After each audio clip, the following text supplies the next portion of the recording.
Deite, nessa quarta-feira a gente vai falar sobre um tema muito sério, que é o Setembro Amarelo, a campanha aí de prevenção ao suicídio. Para falar sobre esse assunto hoje aqui no programa, é com grande prazer que eu recebo aqui no estúdio o médico psiquiatra, voltando aqui novamente à nossa casa, Ricardo Nogueira. Prazer te receber.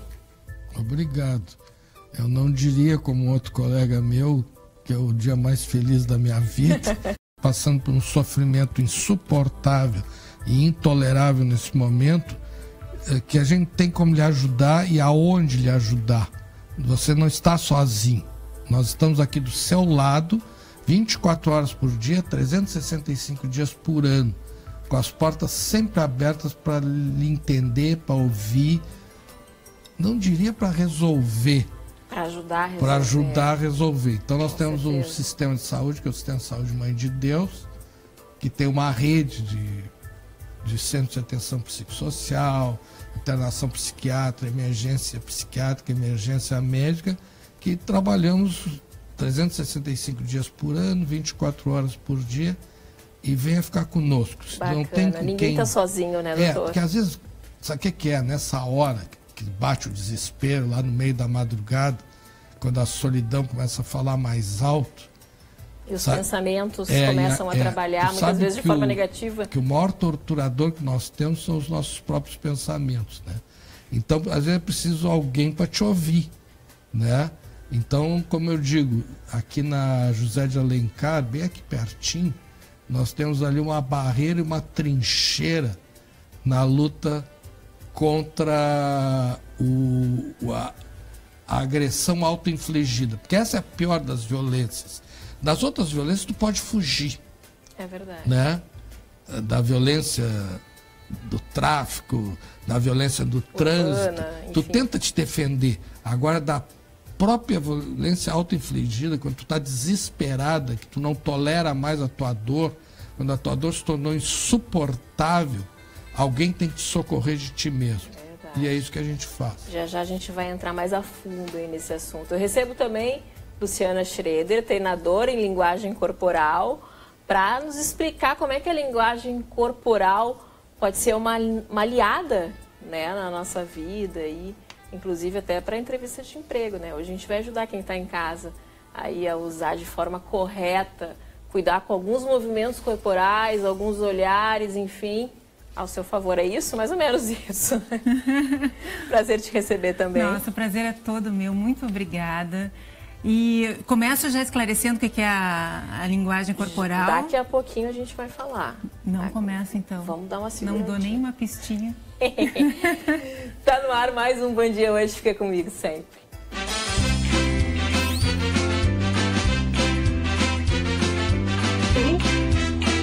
Bom Dia é Hoje, com Cláudia Fleury. E a nossa frase de hoje é um pensamento budista, vou mostrar para vocês, olha só. É do Daisaku Ikeda. Quando outra pessoa sofre, sofremos. Não podemos ser felizes até que todos que nos rodeiam estejam felizes também. Conduzir os outros à felicidade é nossa felicidade também, ou seja, nossa missão, né? Eu trocaria ali também. Gostei muito dessa frase e ela é complexa, né? Se a gente for pensar o que é felicidade, entra aí também num outro debate. Mas enfim, Luciana, a tua opinião sobre essa frase? Pois é, o sentido mais amplo, porque a felicidade, até como o doutor estava colocando, nós não somos felizes o tempo todo, 100%. Nós temos momentos de felicidade. Mas o que me remete a essa frase? É que todos nós estamos conectados. É como se tivesse uma matriz e eu estou conectado com ele, eu estou conectado contigo, eu estou conectado com o doutor. E as emoções, a gente sente quando a pessoa está feliz, quando a pessoa está triste, e isso também afeta como nós estamos nos sentindo.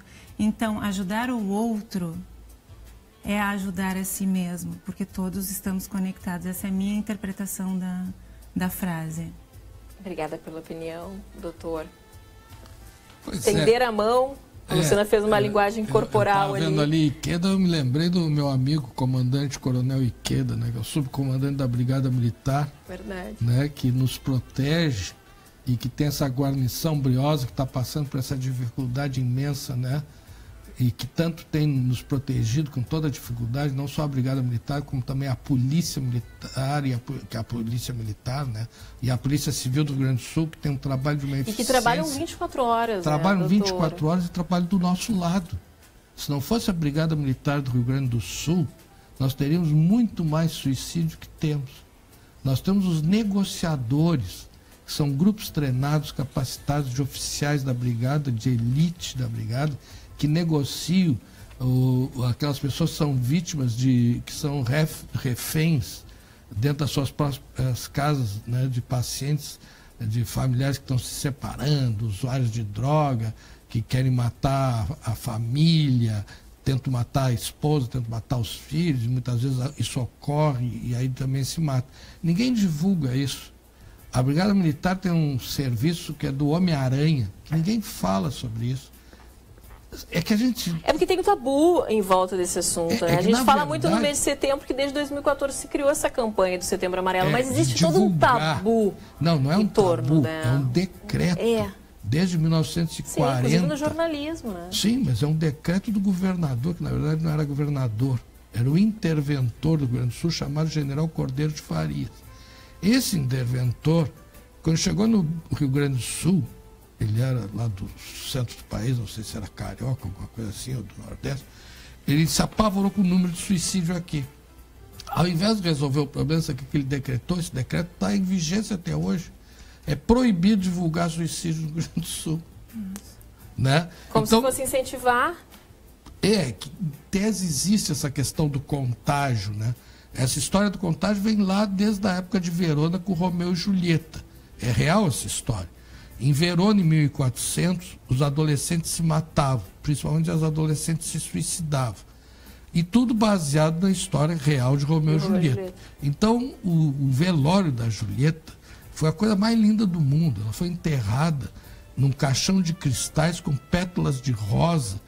Foi levada numa carruagem com cavalos belíssimos. Aí as outras adolescentes também quiseram se suicidar para ter a mesma efeméride, aquele glamour todo. Aí o bispo de Verona se irritou com aquilo e disse assim: eu vou acabar com essa palhaçada. E ele fez um édito e decretou que todo adolescente que se suicidasse em Verona a partir daquela data seria velado nu de cabeça para baixo. O que aconteceu? Desde aquela data, sabe quantos suicídios houveram em Verona? Nenhum. Por quê? Porque ele tirou o glamour dessa coisa do suicídio. O romantismo. Essa coisa e um querer imitar. E hoje, até isso ocorre até agora.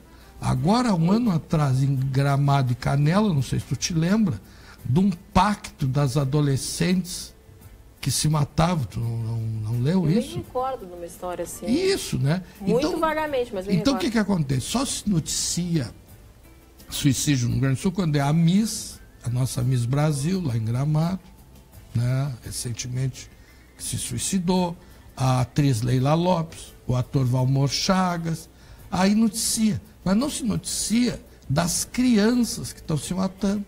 Esse ponto que eu queria chegar, doutora, tu falaste de Verona, de pré-adolescentes, lá no tempo de Romeu e Julieta, e a campanha do Setembro Amarelo desse ano de 2017 está tocando muito nessa tecla de crianças e adolescentes. É porque não existia, Como assim? É que não havia suicídio em criança.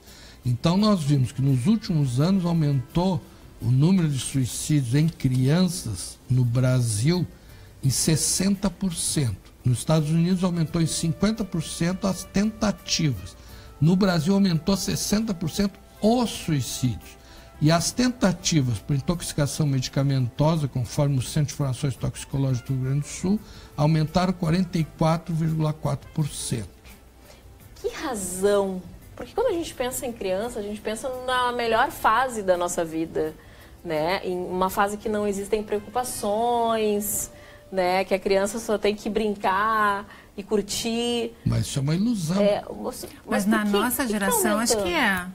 Porque a minha memória de infância era uma memória de infância despreocupada. Despreocupada, exatamente. E até tanto só que com a escola, remete, né? A preocupação em tirar nota boa. Isso, até hoje, se tu pensa em coisas assim, se tu procura momentos de felicidade, geralmente eles te remetem à infância, né? Porque nós não tínhamos todos aqueles acredito, professora, eu dando uma admitida, acredito que porque naquela época tudo era muito mais simples, não tinha todos os estímulos, todas as exigências de inglês. A situação era outra. As informações levavam mais tempo, as relações eram mais simples, essa é a sensação que eu tenho. Não, mas é que a situação era outra. Hoje nós estamos vendo as crianças sendo sitiadas dentro das suas próprias casas. A gente ia pra rua, né, Cláudia? Elas estão presas dentro de casa e sitiadas e entrincheiradas dentro dos seus quartos para não serem abusadas sexualmente pelo pai, pelo irmão, pelo tio, pelo padrasto, pelo avô. Porque 90% das crianças que são abusadas sexualmente no Rio Grande do Sul,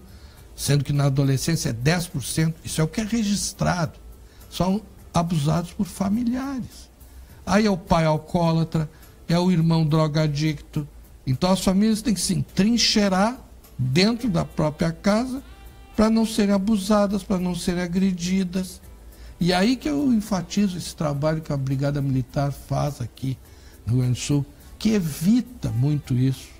Então, na verdade, essa Brigada Militar aqui, nossa, é uma brigada de heróis, né? E passando pela situação que estão passando, então nós temos que dar todo o apoio.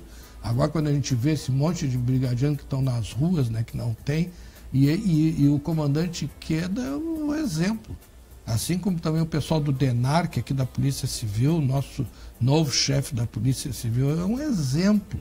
Então a gente tem que enaltecer, porque a gente gosta muito de criticar, né? Mas essa questão do entrincheirar me preocupa muito, né? Porque, bem como tu falaste, as crianças não brincam mais nas ruas como brincavam antigamente. Mas como? É um perigo. Não brincam. Podia. A gente... o mundo está invertido, né? A gente virou prisioneiro e os bandidos estão soltos. Exatamente. Né? Então eu fico muitas pessoas ficam com seus filhos dentro de casa, essas crianças estão cada vez mais com os eletrônicos, né? Com muito estímulo. Sim, isso pode levar também a um processo de depressão? E realmente leva. É o vamping, né? As crianças ficam mais tempo na internet para tentar receber apoio da internet. Só que acontece o seguinte, elas procuram alguma coisa para se socorrer. Como elas estão doentes e desesperadas, elas procuram pessoas na mesma situação. Então elas vão para os sites que estimulam isso. Então nós temos hoje suicídios acompanhados por chats internacionais. Aqui em Porto Alegre nós tivemos 3 vítimas fatais. Né? É absurdo, gente. Então, mas por quê? Porque as famílias abandonaram os filhos, eles não sabem. Aí nos chamam lá para atender essas crianças e a gente pergunta, mas e aí? Ninguém fala comigo, ninguém conversa comigo, eu estou abandonado. Aí tu pergunta para as pessoas, pois é, eu saio cedo, tenho que trabalhar em 2, 3 lugares, mas tu não olha o teu filho, tu não está vendo que a tua filha está toda mutilada, que ela estava lá, antes era a baleia azul, agora tem esse outro do saco aí, né, esse outro jogo que tem aí, e ninguém olha para os filhos, se o filho está com marcas na pele, se está muito magra, menos magra, se não está com anorexia. Cuidado com o que a criança está vendo no computador. Sim, as pessoas não falam, não conversam. Aí tu não tem ninguém que converse contigo, tu vai procurar alguém. Ou às vezes os amigos também não estão, são crianças também que estão na mesma situação de desespero. Então eles vão se socorrer na droga, muitas vezes. Aí a droga não resolve também, que ela resolve no primeiro momento, mas no segundo aumenta o problema. Aí se desesperam.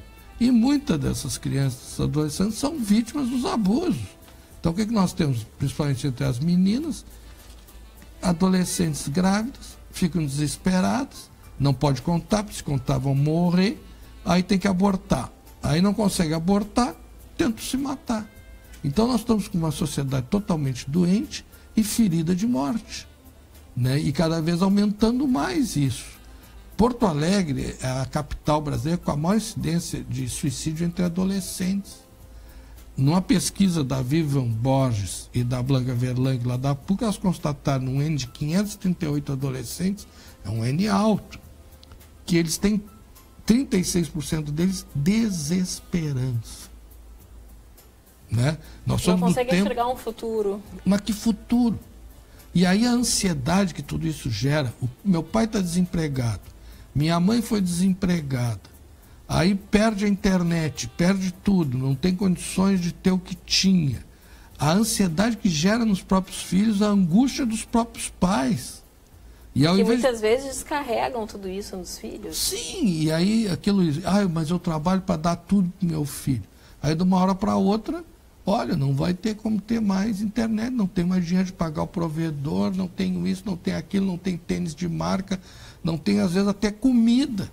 Isso gera um horror. Então a gente vê assim, São Paulo, Rio de Janeiro, que eram estados que não tinham suicídio, os empresários que quebraram, faliram, se matando a família, assim por diante. E aqui também, né? Então a gente tem que parar.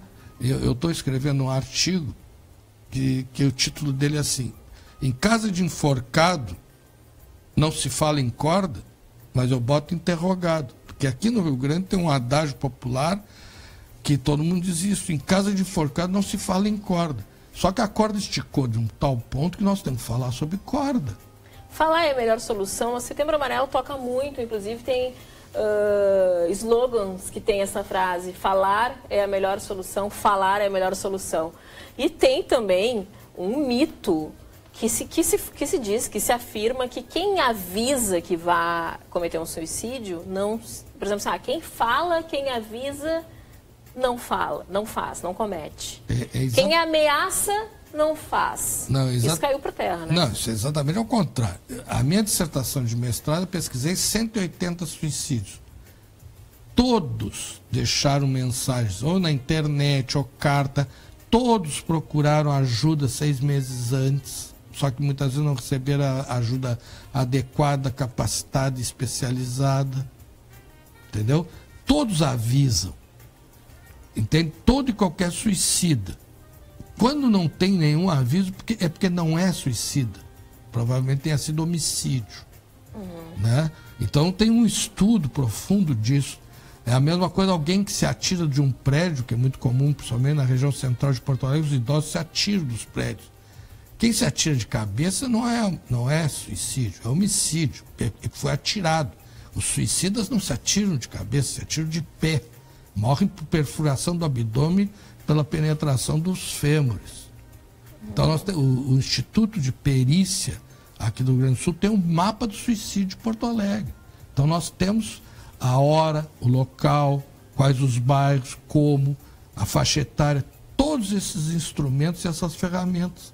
Só que nós temos que saber usar, detectar onde é que está o problema, fazer como nós fizemos lá em Lajeado, como fizemos em Santa Rosa, São Lourenço do Sul, Venâncio Aires, Santa Cruz do Sul. Então nós vamos para lá e fizemos conscientização, sensibilização, treinamento, capacitação, e em todos esses lugares a gente diminuiu o suicídio. Então o suicídio tem prevenção, mas hoje nós já estamos num outro ponto, que é a pós-venção. É tratar o luto dos familiares daqueles que se suicidaram. Porque na maioria das vezes os familiares não querem tratar do assunto. Não querem comentar. Se sentem culpados. Então essa história, em casa de enforcado não se vale em corda, o que ocorria? O pai se matava e daí um tempo o filho imitava. O caso da família Vargas, né?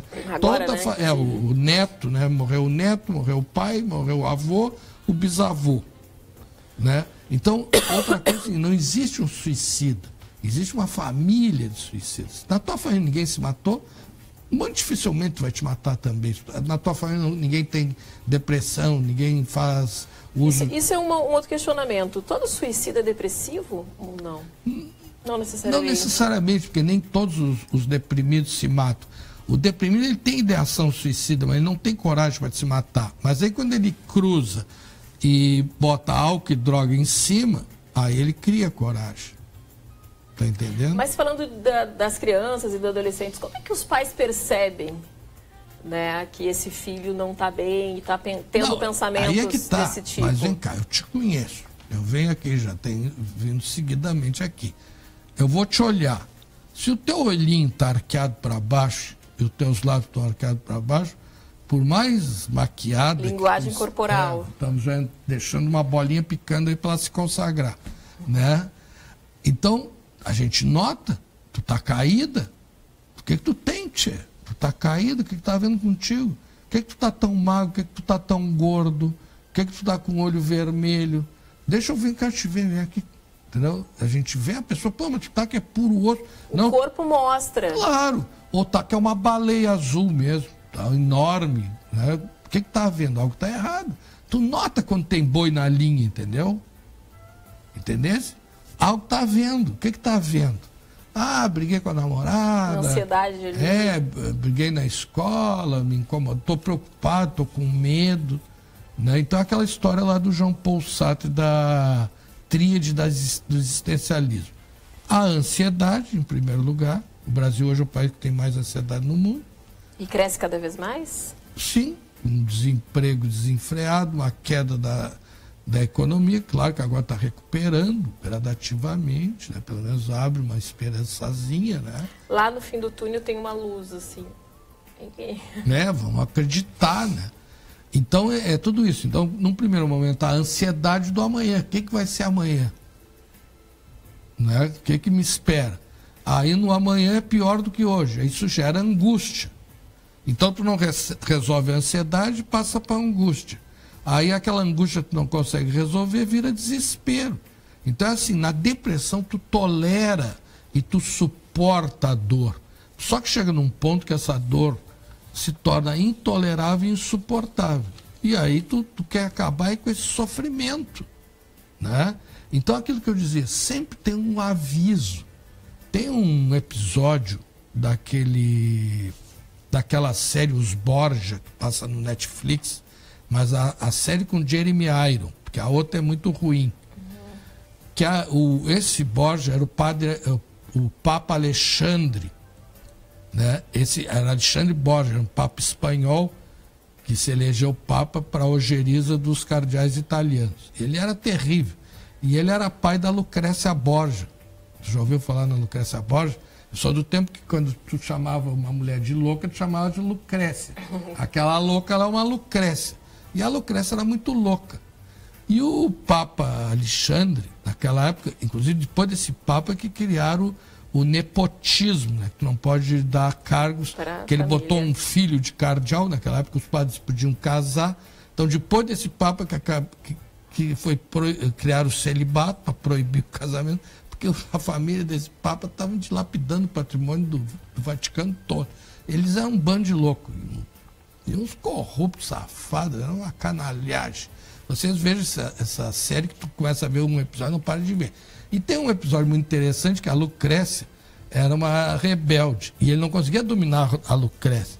E ele queria que ela casasse com um rei lá para ele fazer uma aliança. E ela tinha um amante lindo, maravilhoso, mas que não era rei, que não era coisa nenhuma. E ela não queria largar esse amante. Era só bonitão. Era lindo, maravilhoso. E outras cocitas. E ela fala isso. Aí esse amante, ela via colada nesse cara, o cara colado nela. Os caras disseram, aí o pai disse, tem que dar um jeito. Aí o príncipe tal quer casar com a Lucrécia, e ela com esse cara, não larga o cara, desaparece com esse cara. Aí os irmãos dela deram um jeito de pendurar o cara numa corda e enforcaram ele. Aí disseram para ela, olha, o teu amante se matou. Mas como que se matou? Um homem que passa uma noite comigo é incapaz de se matar porque quer passar a outra. É impossível. Não, tá aqui, ó, te deixou uma carta, olha aqui. E ela olhou e olhou e olhou e disse, impossível. Como impossível? Tá aí que ele disse que não tinha como mais viver contigo. Impossível. Mas como? Ele era analfabeto. Então, todo e qualquer suicida sempre deixa uma mensagem de aviso. Por carta, por telefonema, por mensagem, no próprio Facebook da Inglaterra, eu acho que no Brasil também, quando fala lá em suicídio, o Facebook avisa, né, tem um convênio com o Centro de Valorização da Vida, etc. Falando em Centro de Valorização da Vida, tem um telefone que a gente vai passar aqui, que é o 141, e eles ajudam muito, né, doutor? Maravilha! A pessoa liga, geralmente naquele momento ali de desespero, porque precisa conversar, bem como o doutor falou, e às vezes tenta falar e o pessoal minimiza, né? Mas tá com muito mimimi, tá dizendo que vai fazer, a família não acredita. Mas tu liga porque lá sempre tem uma palavra, né? 24 horas por dia. Nós temos a trincheira da José de Alencar. Liga lá para o Centro de Valorização da Vida, que é na outra quadra do Mãe de Deus. Não resolveu, vem para a emergência do Mãe de Deus, que a gente segura a onda. Então, aquela história, não fique só. Então, é isso que a gente preconiza. Não tem ninguém para falar, não tem um amigo, não tem um familiar. Vem aqui ficar conosco. E o pessoal tem vindo, principalmente Natal e Réveillon. Então, a gente fez uma campanha. Ninguém fique só, venham passar conosco. Verdade. Natal passado, tinham 24 pessoas na nossa emergência aqui da José de Alencar. Perguntaram para elas, o que vocês têm? Nada. Não tenho nada. Então, o que está aqui? Eu vim para cá para não ficar sozinho. Porque se eu ficar sozinho nessa hora em casa, eu ia me matar. Aí fica ali, conversa, até a gente já prepara uns canapézinhos, porque é Natal. Legal. Damos um abraço, conversando. Tá melhor, agora tá mais tranquilo. Então vai. Amanhã qualquer coisa, vem aqui, vem no nosso ambulatório, ou liga para o nosso 3230-6000 ou 3223-4465, que nós vamos atender vocês, ou vai para a emergência psiquiátrica do IAPI, se não tem convênio, ou vai para os nossos CAPs, e é isso. Doutor Ricardo Nogueira, recado final, contatos. Não deixe ninguém só. É isso que a gente sempre fala. A questão da prevenção do suicídio é muito mais simples do que a gente pensa. É só olhar para o lado e ver o que o outro está sofrendo. E perguntar como é que tu tá, tia? O que está havendo contigo? Como é que tu tá? Tu tá bem? Tá brabo. A empresa lá tá... O faturamento caiu, e já demitiram a metade, eu acho que eu vou bailar e tal. Aí em casa tá uma porcaria, porque eu não consigo botar dinheiro para dentro, não consigo pagar a conta, ou seja, tô ferrado. Então vamos lá, vamos conversar, vai lá em casa, vamos ver o que nós vamos fazer e tal. Aí às vezes a gente fica com vergonha de tudo isso e não quer falar isso, né? E principalmente às vezes para os amigos, a gente se isola dos amigos, porque a gente fica envergonhado, né? Quando a gente está bem, a gente gosta de se mostrar, mas quando está mal, né? Quando está derrotado, né? Aquela coisa do loser, né? Só tô perdendo, só tô tomando de goleado. É a síndrome do 7-1, né? Então é aquela história. Vamos de novo, né? Mas os negros já botaram 6 lá na Dinamarca, não sei aonde, lá tem que ir com cuidado, que o jogo tá pesado, né? Então, mas vamos junto, então, né? Então aquela história, vamos chorar junto, vamos compartilhar o sofrimento, né? E quando tu compartilha o sofrimento do outro, às vezes até alivia o teu próprio, sabia? E às vezes tu vai ver assim que o teu sofrimento não é tão grande quanto que tu imagina. Verdade. Né? Então é isso, né? Vamos, como se diz lá no interior, vamos se quartear. Tu agarra numa ponta que eu agarro na outra, que alivia. E se estiver muito pesado, tu entra aqui no meio para aliviar mais, porque tá pesado. Adorei, doutor. Obrigada aqui pelos esclarecimentos. O telefone do CVV é 141, lembrando, a gente deu no primeiro bloco. Um super beijo e que Deus sempre esteja contigo.